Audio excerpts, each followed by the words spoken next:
what it's all about with our Ocala Veg Fest. You all having a good time out here so far?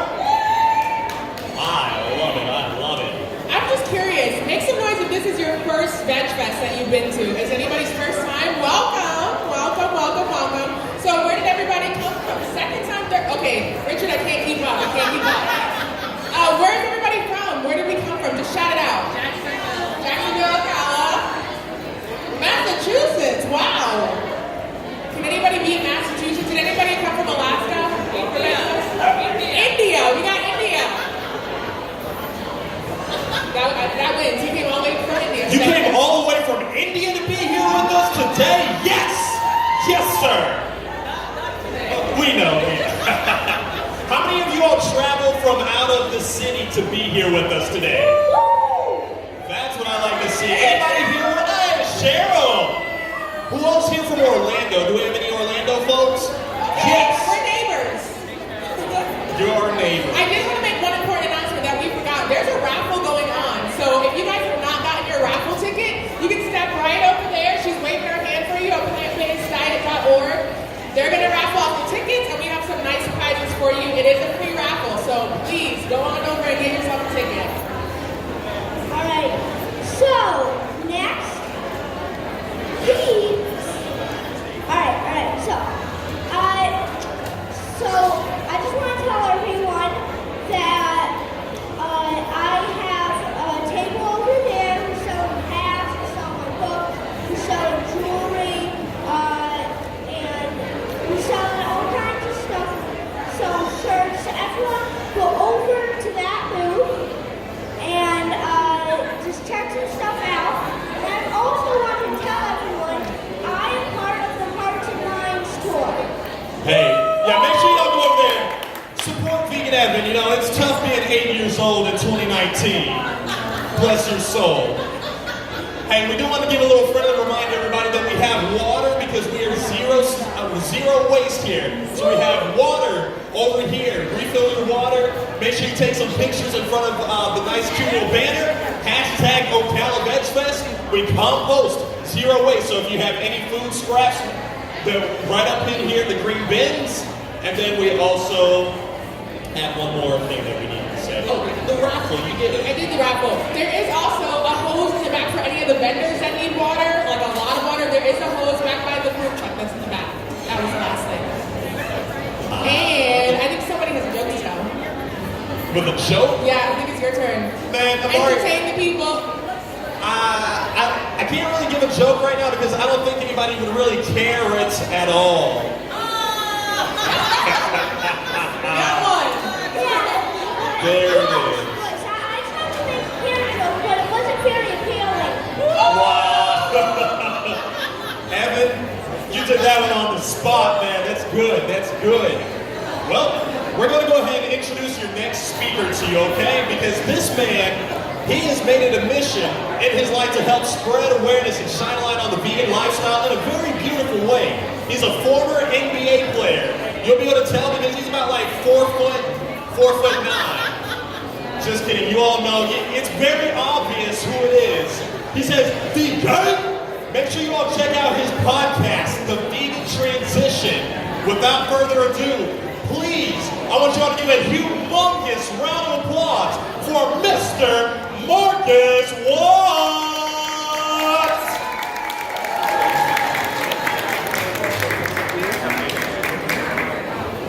Hey, how you guys doing? My name's Marcus Watts. Yes, I did play some basketball. I played professionally all over the world. Unfortunately, I didn't get the opportunity to play in the NBA, so I did want to make that little. I don't want to lead you guys astray. Today, I'm going to tell you guys about a story that's really changed my life. And I'll say this right now, if you guys have anyone that's kind of on the fence, or if you know someone that's here walking around somewhere that you think that if they heard an inspiring story, that it would help them, please go grab them.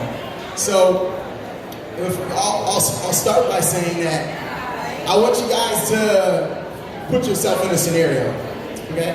So imagine that, let's choose somebody that you know, someone that's near and dear to your heart. I want you to picture that person in an amazing bill of health. Picture them big and strong. Maybe they were running 5Ks. Maybe it was when they opened a kitchen. Or maybe they were doing CrossFit or Brazilian Jiu-Jitsu. But I want you to visualize that person standing up here next to me and envision them the strongest that you've ever seen them. Now, I want you to envision that person in the hospital with pulmonary embolism, 2 blood clots, hooked up to all kinds of machines, told that they couldn't work out for 16 months with their life pretty much on the line. So if you are envisioning that person that's up here next to me that you know, I want to tell you, I'm going to tell you about that actual story and how it happened to me today. All right? So I kind of have to set the table a little bit so you can understand where I'm coming from and why this has become so much of a mission for me. I grew up an Army brat overseas, about 13 years in Europe, all over the world, Alaska, Texas, originally from Florida. So I made my way back to Florida after a couple years of college in Louisiana and would go on to start my pro career overseas, playing New Zealand, Denmark, South America, Portugal, you name it. And I was getting to live out my dream of putting a ball in a basket and just enjoying myself and doing something that I love that was directly connected to fitness. A funny story I'll tell you.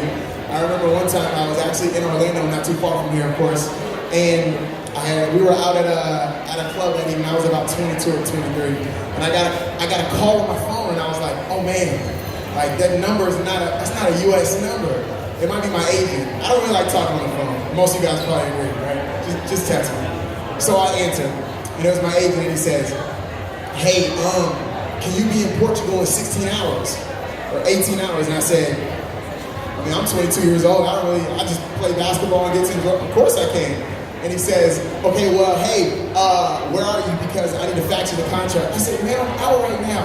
I can't get to a fax machine.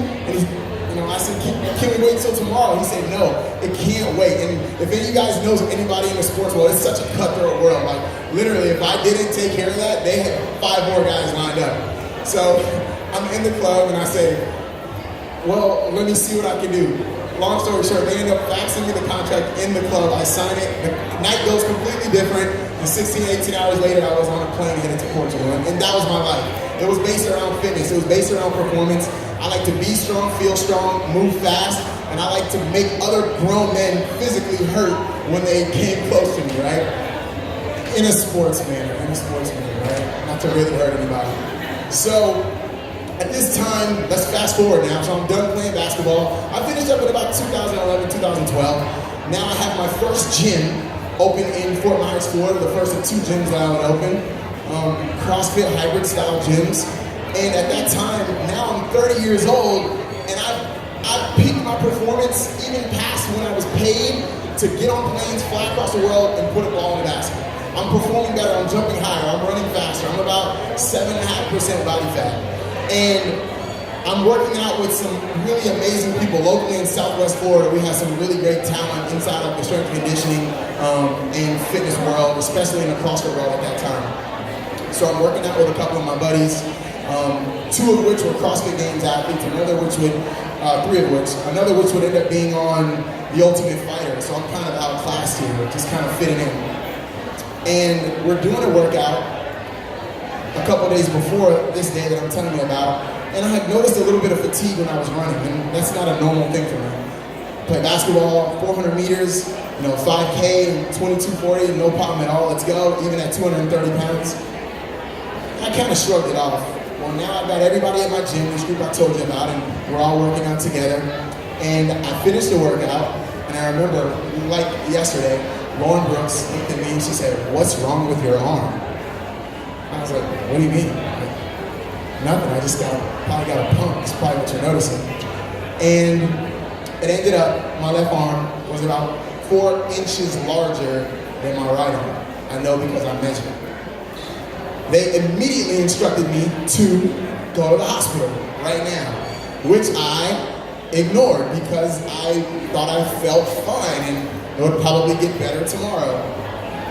When it didn't, I decided to go ahead and I should probably go to urgent care. I still didn't take their directions and go to the emergency room as I should. Probably the typical guy not listening to what he's told. I knew it was pretty serious right off the bat because I told them while I was there. I sat down and then someone came from the back and told me that I should probably go to the ER. When I got to the ER, I realized it was probably much more serious even than I'd already come to think I understood, because as soon as I sat down there, they immediately brought me to the back and started running tests on me. I remember as it was happening, again, to put this in context, you're seeing me, I have the visual look. I was even in better shape than I am now. Again, like I said, about 6.5% or 7% body fat. And I distinctly remember them already having an idea of what they thought it possibly was. And the doctor saying, this is the same thing I was thinking. Yeah, like that's definitely not it. We'll figure it out, we'll run some tests. And so I'm just kind of hanging out. They admitted me to run the first set of tests. And within just a few minutes of coming back from that test, the doctor said, hey, we have to admit you. You have 2 blood clots. And we need to take the necessary actions. And if you've ever, I'm sure everyone has had one here, it's this out-of-body experience. And it's like, you're watching it happen, but it's so unreal to you that you can't even really process what they're saying. I'm like, what are you talking about? Like, it's impossible.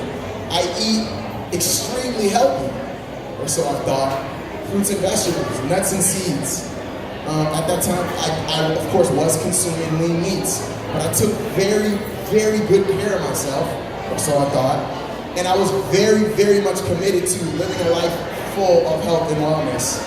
To kind of backtrack why I'm so passionate, I remember growing up a young boy, and I'm the oldest of 3 boys. I have 2 brothers, they're twins, and my mother never really fully recovered from dealing with having 3 massive boys. And I remember the personal trauma that I had on her. I'm sure that there are some people here that can understand that. When you don't look the way that you want to look, or that you know yourself to have looked, you start to change. Your confidence starts to change. She didn't want to be, she always had the kids cover her in photos. Some of you, this might be touching me right now. It touches me too, right? And I saw her confidence just dwindle and dwindle to the point to where it would like anger me. I made it a point in my life as a sustainable lifestyle and fitness coach to help people overcome that with all of the trauma and lessons I've had being an athlete my entire life, and then with this scenario, just to kind of preface that. So I remember being in the hospital and I hadn't seen a doctor in days. My doctor actually had to come, it was only nurses. This is actually over the week of Christmas. And when the doctor did come in, he had his head down. He had my panels or my sheets in front of me. I'm sorry, I'm losing the word right now. I get emotional when I think, when I go back and kind of revisit it. And he didn't look up at me. One time I'm laying in the bed with my shirt off, like abs out everywhere. I'm like, when can I leave? And he says, yeah, okay.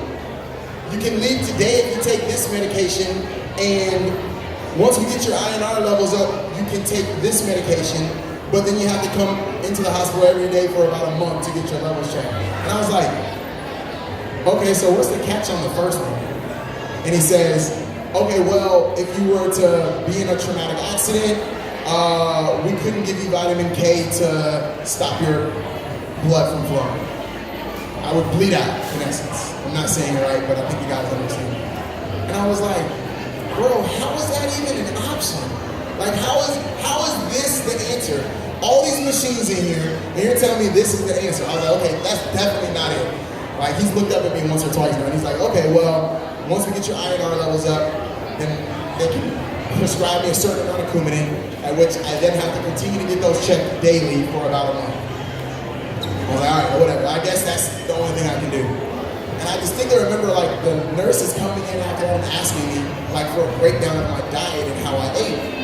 Because no one could tell me why I was there. My blood levels, my labs were like through the roof health. My HDLs were 97. If you know what your HDLs are, that's your healthy fats in your blood. Anything over 60 is considered good. Mine were 97. My cholesterol was like 2 points over what it's supposed to be, but because my HDLs were so high, they almost just get thrown out the window. Everything else, minerals, I mean, you name it. I wasn't deficient in anything. So it was this huge enigma of what was going on. So I finally left the hospital. Now I'm going to the hospital every single day for about a month.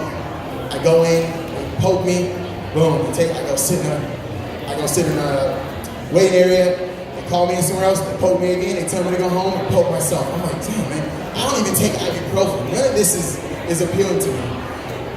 Now, the biggest thing was, I felt like I didn't know what was going on. I would ask people questions, and no one had answers for me. They would just kind of push me off to the next person and say, oh, well, yeah, well, this person. And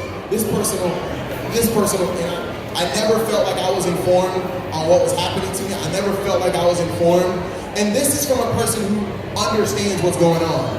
And I can only imagine if it were someone else who didn't know about their body and didn't work in the profession and who didn't understand how the system works, which was a really great conversation. I'm glad that you brought so much of that to light, because a lot of this is going to kind of piggyback off of that. You know, externally I put up this facade, like, yeah, all my gym members, everybody's coming to the hospital during that time. They're all coming to the gym now that I'm back, and they're, you know, giving me the condolence. It's so weird how people are. They're like, oh, I'm so sorry. I'm like, thanks. I don't know. It's cool, but there's nothing anybody can do. Sometimes just being there and saying that you're there is more than enough. So I kind of put up this facade, like, yeah, I'm totally fine. Like, yeah, it'll be all right. I'm not going to really stress about it. It's nothing I can do anyways, right? You know, internally I was fighting with myself because, I'm just checking my time here. I was fighting with myself because I was trying to figure out what I had done wrong. And there are hundreds of people that trust me to give them the right information. They're members of my gym. They're people's mothers, they're people's daughters, they're brothers, they're uncles, they're fathers. And I'm like, man, am I leading these people astray? Am I uninformed? I had this like massive aha moment. It was a very pivotal, it might have been the most pivotal day of my life, one of them for sure.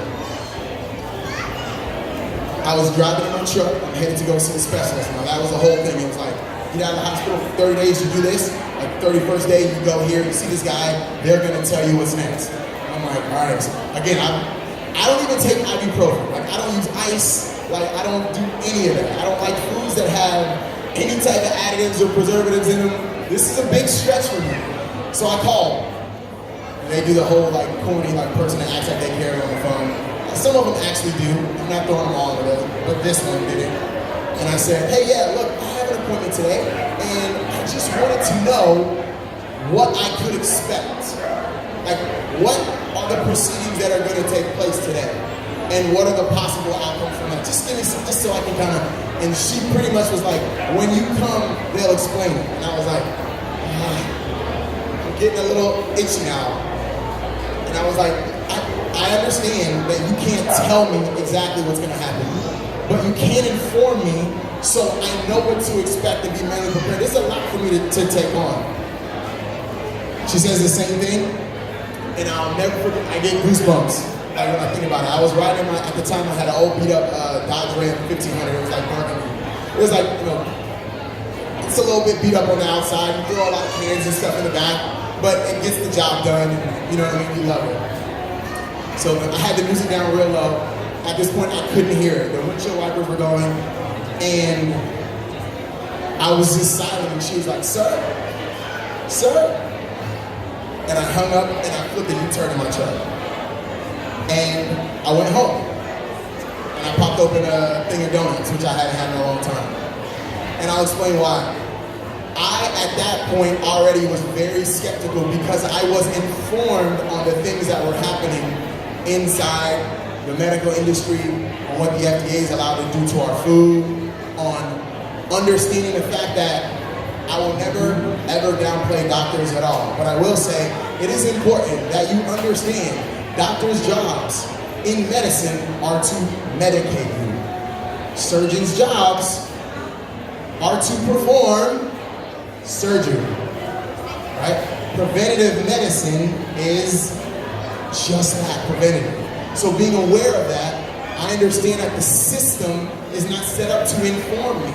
The system is set up to put me into a cycle that either I'm going to break on my own or get caught up into. So this is a bit morbid here, I will tell you that. But at that moment, I came to an understanding with myself that I was taking my life into my own hands. And honestly, that, again, very, very morbid if you don't understand the place that I was at, that I could die at any minute because I'm not only saying no, I'm not even doing the maintenance that they were telling me. I'm not taking Coumadin, I'm not going in for blood labs, I'm not talking to anybody.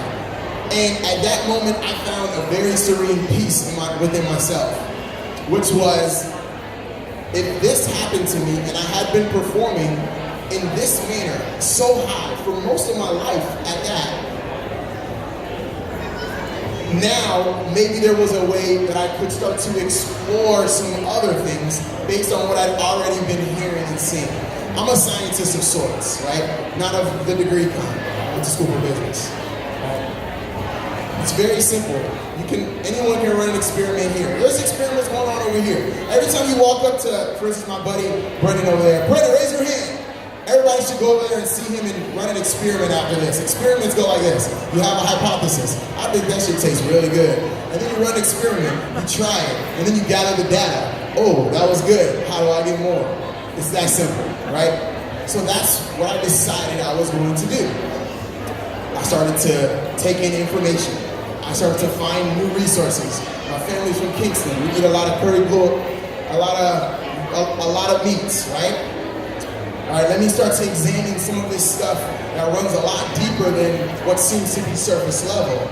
And I came up with this plan that I was going to do that, and I was going to start to slowly incorporate plants into my lifestyle as my experimental medication. Nobody's getting hurt. It's just me, right? What's the worst that can happen? I already almost died. I had 2 blood clots, right? And pulmonary embolism.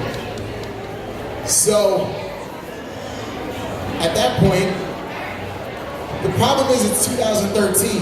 I didn't even know what Veg Fest was. I thought Veg Fest has been around a long time. I saw one the other day on Instagram, they were like, 11-year anniversary. I was like, dude, where was I? There was no information. There was no information of where I could go. There weren't people that looked like me, right? Both in stature and otherwise, that I felt I could turn to for information.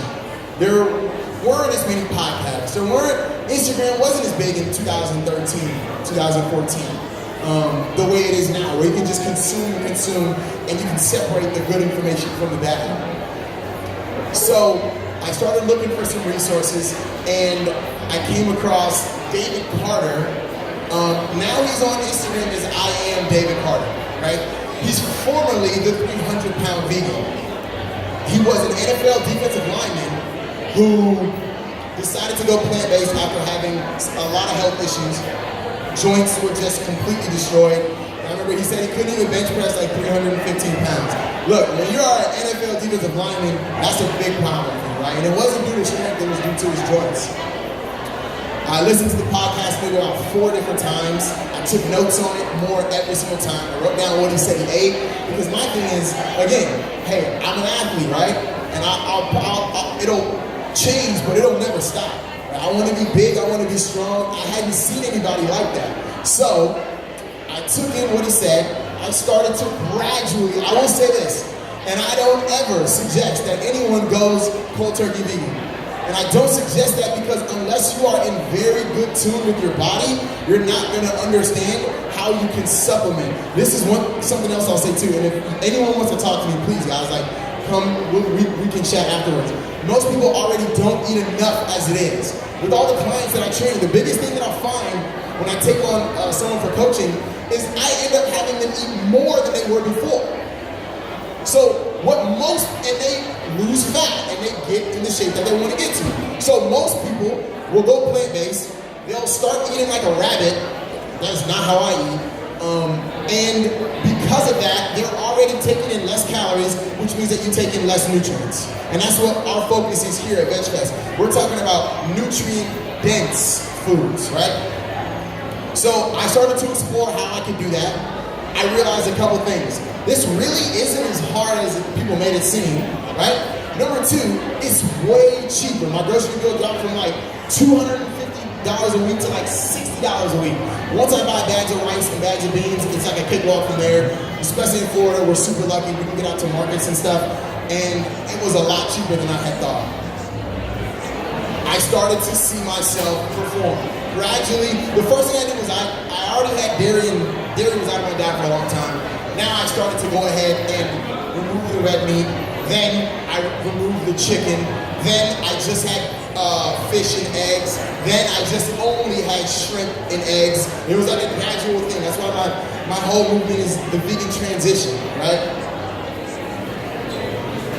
Fast forward 16 months, right? And I only say 16 months because the doctors told me I couldn't work out for 16 months.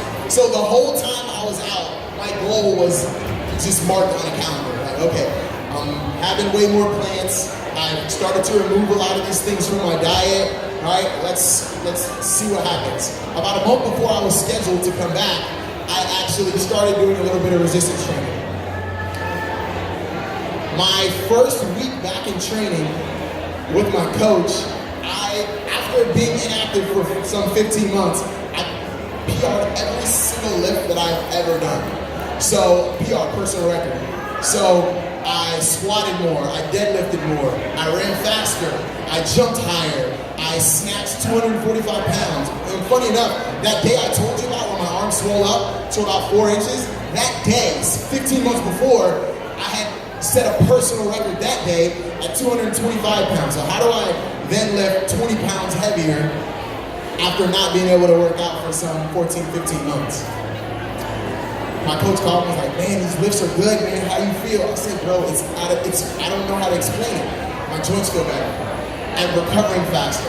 I'm sleeping better.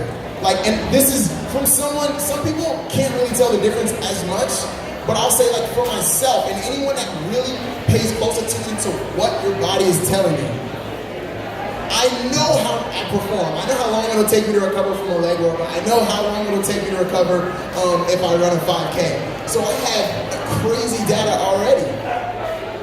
About 2 weeks later, around that same time, I went ahead and got blood labs done. Nicole, who was a member of my gym, she was a member of another gym at that time, knew I could never get away because I was stuck working all day at my gym. So she came to the gym for me, took my blood labs, called me about a week later with the results, and she said, hey, if we didn't know that you were hospitalized and we didn't have your history, there's no sign ever that you had any type of injury in accordance with blood clots or pulmonary embolism. And I distinctly remember, this is a medical professional I'm speaking to. I said, oh my God. And she said, yeah, that's the only excuse that we have. So at that point, I was even deeper affirmed. I was like, now I'm on a mission. Because I was like, okay, this is cool. Let's see how far I can push it. I keep pushing the boundaries. I keep pushing the boundaries.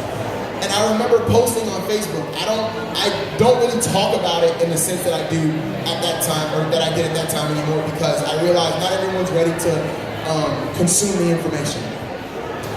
And I remember saying, man, I'm eating this meal that has this much protein and it's all from plants, and people went crazy. They just barraging me. And I didn't get upset about it. I didn't try to even defend myself.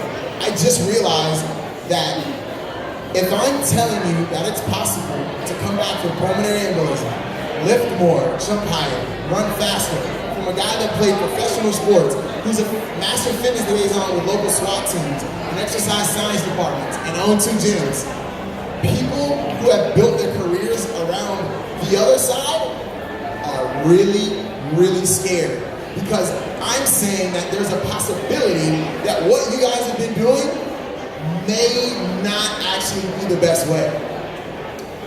At this point, I'm like, all right, don't see a lot of 6'8" plant-based guys that weigh about 240, 250 pounds, so I guess that's gonna be me now.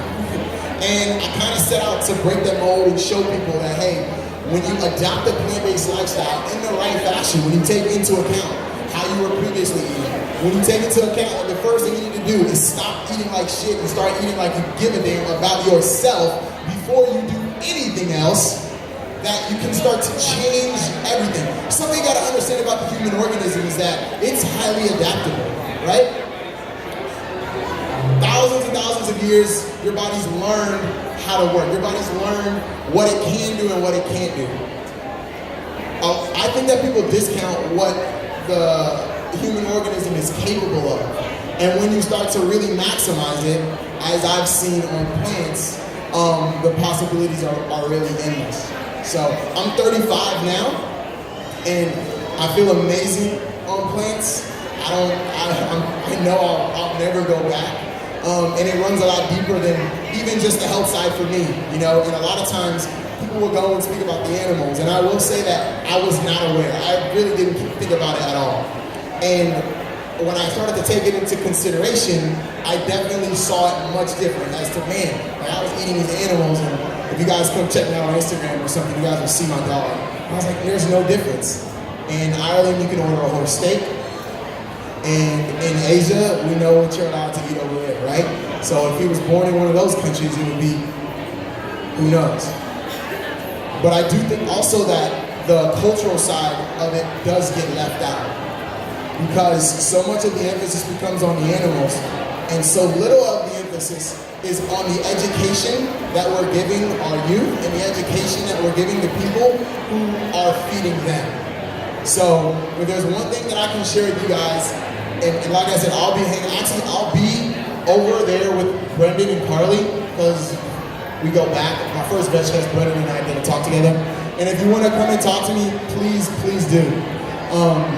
But I would say that if you really are looking to maximize your performance, even if you're just looking to feel better or move better, if you have a family member who's dealing with, right now, my dad's dealing with a bunch of issues with his hips and inflammation, and I'm telling you, the first place to go is with the diet, and the second place to go is with corrected movement patterns.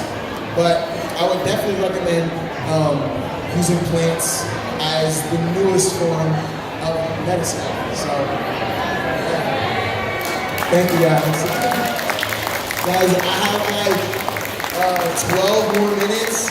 So if you guys have questions, please ask. I'm here in service of you guys, so any way that I can help, please let me know. Does anybody have any questions? Yeah, please, come up here. Yeah. Here, we'll bring the mic out. I'll come out here to you guys. Let's do this. What's this more advanced question? Where do you get your protein? Oh gosh, here we go, yeah. The old protein question. All right, so really good question. First thing is, when it comes to protein, everyone thinks that you need like a gram of protein to like a gram and a half to get like big and strong. It's a lie. It's not true. It's actually proven in studies 0.6 to 0.8 grams of protein per kilo. Now, when you break it down, it actually gets closer to what your lean mass is. So for instance, I'm 242 pounds right now. My lean mass is about 204 pounds. So if you took 0.8 grams of protein for that, I only consume about 160, 180 grams of protein when I'm in a serious cut right now, right? When I'm just in maintenance, I would have around, this is real, this is honest, about 100 grams of protein a day. And at that time, when I was running these tests I was telling you guys about, I was building up to over 500 pound deadlift in 4 minutes. It was a test. And then close grip benching with a 3-second pause, which is like a lot more difficult to close grip and pause, about 345 pounds.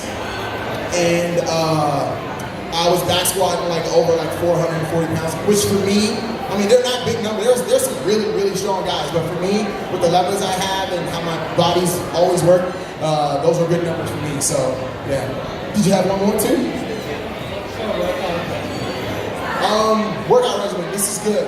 These are very good questions, actually. So, currently, my regimen is gonna constantly evolve. It's like a revolving door almost. I want to get really strong, right? And I want to create as much muscle mass as possible. Then I want to start to eliminate fat as much as I can while minimalizing the amount of muscle mass that I'm gonna lose. Because you gotta lose a little, you don't need to lose a ton, but there is gonna be some muscle mass that'll be sacrificed. So when I'm doing a focus of fat loss, we're good on time. When I'm doing a focus of fat loss, I'm gonna do more like HIIT style training. So you're talking about moving for 20 seconds, resting for 10 seconds for like 5 minutes, and then maybe you do one more. Honestly, even one of those or two of those intervals for about 10 minutes is gonna be just fine. I'm gonna mix of body weight, a mix of like metabolic conditions, so maybe like burpees or running, 20 seconds work, 10 seconds rest. You got about 4 or 8 times for about 5 minutes. And I'm gonna also work in some type of resistance with like dumbbells or barbells as well. When I'm trying to get really strong, I'm gonna focus on the deadlift, I'm gonna focus on weighted pull-ups or chin-ups or any scale of that you can do. I'm gonna focus on barbell movements, mainly, yeah. Yeah, thank you. Any other questions? Yeah. Come on, I'm gonna come to you, girl. Hit it.